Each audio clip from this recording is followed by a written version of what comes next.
So today I saw a movie I've been excited to see since it premiered at Sundance, and I heard such amazing things. This is Boots Riley's Sorry to Bother You. Stars one of my favorite actors, Lakeith Stanfield. He's in so many movies.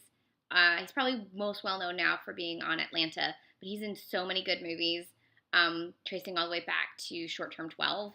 And I'm glad he's starting to become a lead actor because his presence is so fascinating on screen, and he picks really interesting films to make. Case in point, Sorry to Bother You.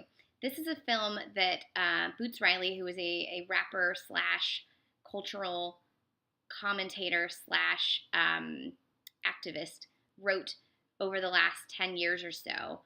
He was very vocal in the Occupy Oakland movement, which was taking place when I was living actually out in the ocean by San Francisco at the time. But if you don't know me well, I spent a good formative decade of my life living in the Bay Area in Berkeley and in San Francisco. Never made it to Oakland, but have spent much time in Oakland. And my phone number is actually a 510 number, and you will be taking that number from my cold dead hands.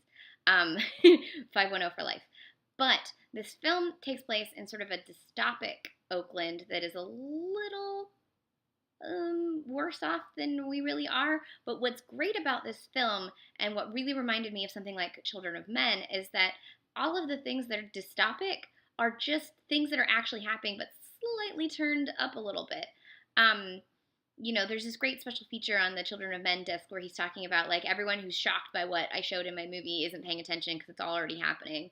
And anyone who's shocked by anything that's happening in this movie isn't paying attention because it's all already happening. It's not all happening in America so much. One aspect of it, plot is that Lakeith Stanfield lives in his uncle's garage, and he's trying to get a new job. He starts as a telemarketer. He's given some advice from his coworker, played by Danny Glover, that he should put on his white voice. This is known as code switching. Look up code switching. And is able to skyrocket through his career and become the greatest telemarketer because he has David Cross's voice. You then have the rest of the telemarketers are forming a union, or attempting to form a union, because they are overworked, underpaid, and they can't pay their bills. In a job should, like, this is a movie about the importance of a living wage. Meanwhile, around them are all these ads for this place called Work Life, I think is what it's called, where you're guaranteed, you sign a contract for your entire life, and you're guaranteed a home and a job. That seems dystopic, but there's actually corporations like that over in Asia where you live where you work.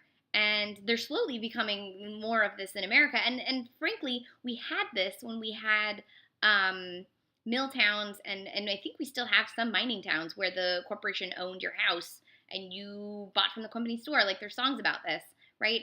And this is where the unions came in and tried to, like, break a lot of this shit up. But then you have the tech valley coming in, and you've got, like, the Google campus, and people practically live there. There's that one guy that lives in his friggin' van because he's saving on rent. Look that article up. And that's all just south of Oakland, right? And all of that changing tech culture post, like, there was the boom when I was a kid, and then, preteen, and now there's this new boom with Elon Musk's of the world and Google campus and all of that is completely changing the socioeconomic makeup of the Bay Area. It hit San Francisco first. Rents that I paid shithole rents in San Francisco in 2009, it's 4 times what I paid, and it's still a shithole because these Google people will come in and pay the rent and refurbish, and it's crazy. And there's these Google, like, trucks everywhere, or buses, and like, Airbnb came in and won't pay hotel taxes, and so then they've got all these rental places that aren't really rental places, and it's just a disaster, which is how Occupy Oakland, Occupy Bay Area, Occupy San Francisco, all of that happened, that Occupy movement all over. This is starting to affect Oakland now. I know I have a lot of friends in Oakland that are being priced out, and the homelessness has increased 40% because of this.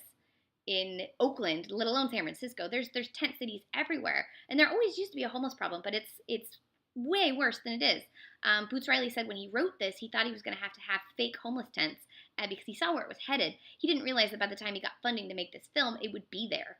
And you would have just homeless tent cities that you could just film around. That boggles the mind. Where is I going with this? Back to the plot. So these things that seem sort of dystopic are really where we really are, just slightly turned up. And a lot of these reviews are calling the film bonkers. The first 2/3 or so of the film is just a really great satire and a really incisive look at where we are in late capitalism. And then it's the last half hour or so of the film where it gets real bonkers, and I don't want to spoil it because it's fucking amazing and you need to watch it. But this movie is very anti-capitalist. It's very pro labor, pro unionizing, pro understanding that yes, you have to do what's good for you, but what's good for you will affect what's good for everybody else, and so you can't just have ambition. It's not, greed is good, because greed is good for you alone. It's not good for the society as a whole.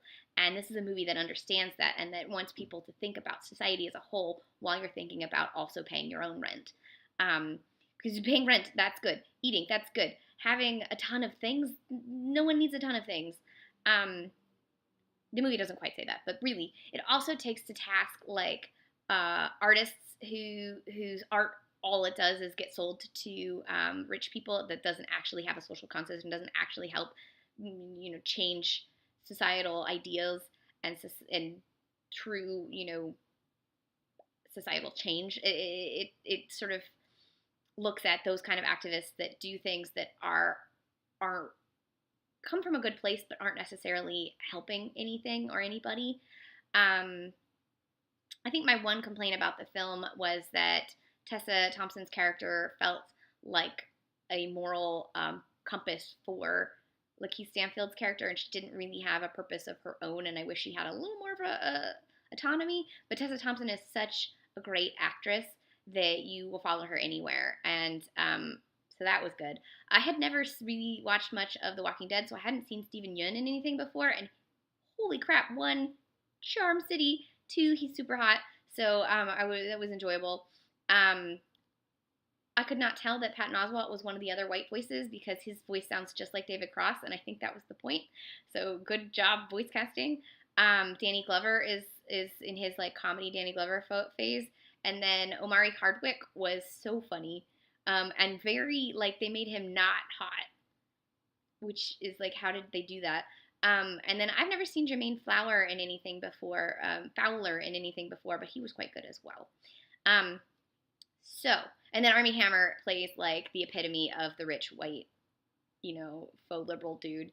The thing I also really loved, all of the music is by both The Coup, which is Boots Riley's group, and Tune Yards, which is another big Oakland band. And it was shot all over Oakland, and it just really felt like the conversations they had and the message the film is trying to say about where our society is heading felt so Oakland to me. It felt so like things I'd seen, people I'd talked to, not an experience I had because I didn't grow up in Oakland and live in Oakland, but of people that I'd met who did have those experiences and who do have those thoughts. And I feel like I was back in the Oakland I knew, in the Bay Area that I knew, and amongst people who are trying to get it back to the Bay Area that was this oasis away from things, and sometimes it's a bubble, and there's some people in the Bay Area who are so well-meaning but really out of touch with class. And what this film has is it's got like intersectionality, except that it doesn't really talk about gender. It's got almost all of the moments of intersectionality that you need to really firmly look at society. The one thing it's missing is women, and you have one woman in there, and I wish there were more women, and I wish it showed how much work is done by women on top of everything else that it's talking about, because it's so smart, and all it needs is like some better women. And then I think it would be like a truly perfect film.